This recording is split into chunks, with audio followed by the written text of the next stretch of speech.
George yawned. He was obviously bored.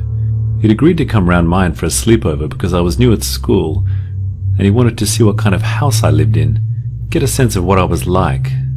But I could tell he was already regretting the decision. "I thought you said you had a PS4. George's eyes flicked around the bedroom, as if he was hoping the console would magically appear from somewhere. We'd been upstairs since dinner. It explored my room, and we chatted for a bit, then watched some random shows on Netflix.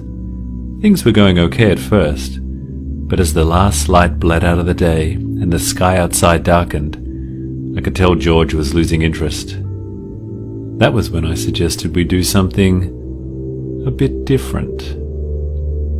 "Nah, I don't have one," I said. "Sorry. Are you still up for having a go at this game, though?" "What?" "Telling each other stories. Isn't that little kid stuff?" George glanced at the watch on his wrist. I followed his gaze. George's watch was the first thing I noticed about him. He sits in front of me in English, and I spotted the watch after a ray of sunlight glinted off its face and caught my eye. It's a really nice watch. Most of the kids in my year have digital watches, those blocky ones that light up when you press a button on the side. But George's watch was different, more adult. It was one of the reasons I'd picked George to invite over. "Hey, can I try your watch on?" George looked up at me and frowned. "What?" "Your watch. Can I try it on? It's really nice." George stared at me for a second longer.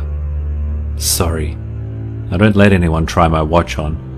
My dad says I'm not allowed." He glanced around the room once more, his eye going from the door to the dark window. He sighed. "Okay, let's play this dumb game then. What do I have to do?" Ignoring the bored look on his face, I smiled. "It's really easy. We just take turns telling each other a scary story, like the scariest story you can possibly think of.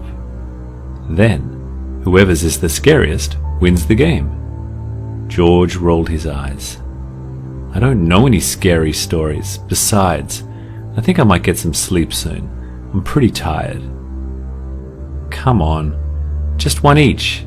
You must know at least one scary story. Everyone does. Plus, I know loads of good ones." I watched George's face for a reaction. "Unless you're one of those kids that frightens easily, that is. Then I guess you might not like the game." It was a risk, but George bit. "I'm not scared of anything. I've watched horror films with my big brother that are rated 18.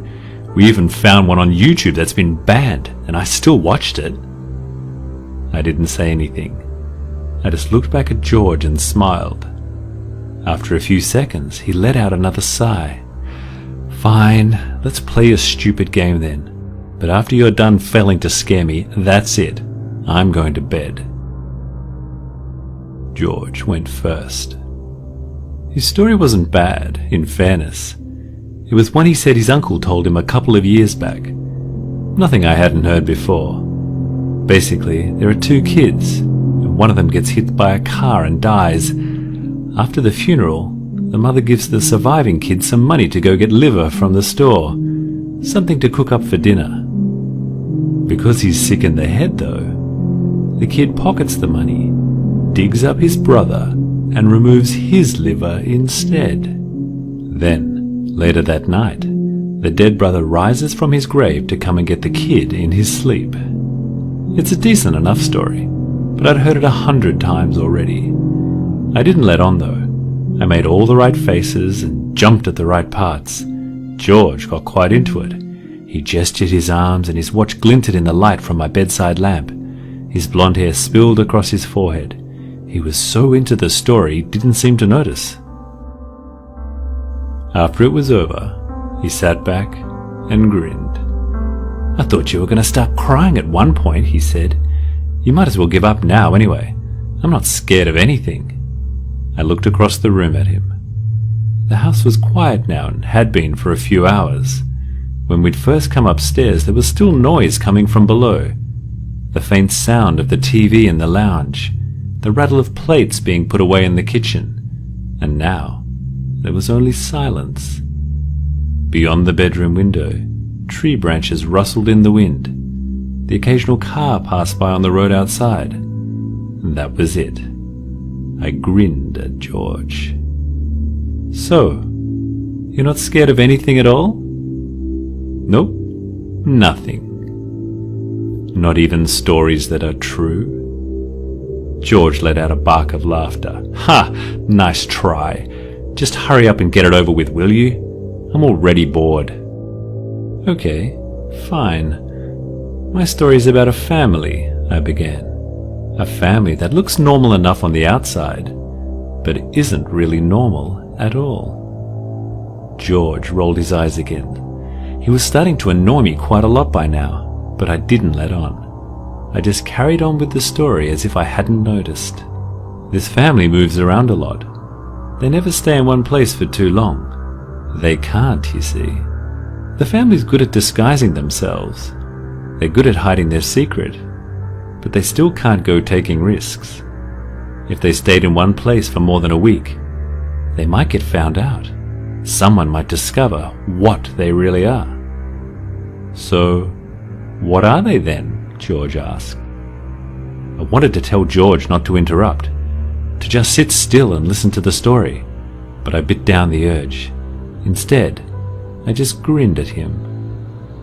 "The family are monsters," I said. "They're all monsters. They travel from town to town, and they leave a trail of dead kids wherever they go." I paused, expecting George to interrupt me again, but he didn't. He only stared back at me with a dull, blank expression. "The family has a very specific way of doing things," I continued. "When they move into a new area, they find a house that's been left unoccupied. Not a completely empty house, just one where the people that normally live there are off on holiday or something. One that'll be empty for a week or two.